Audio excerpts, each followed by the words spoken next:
Namaskaram. Today I want to talk about change. Change is the only constant in our life.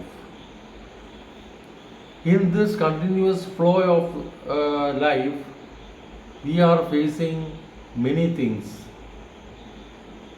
Many ancient philosophers told that we can't step into the same river twice.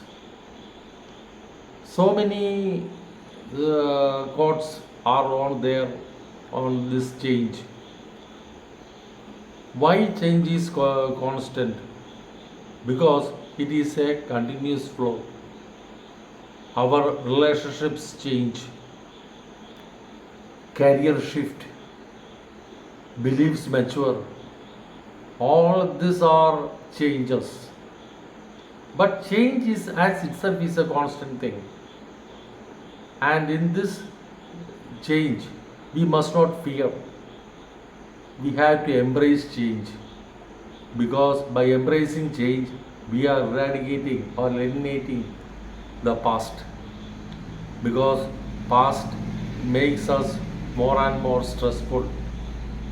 To be in this world, we have to be in the present moment.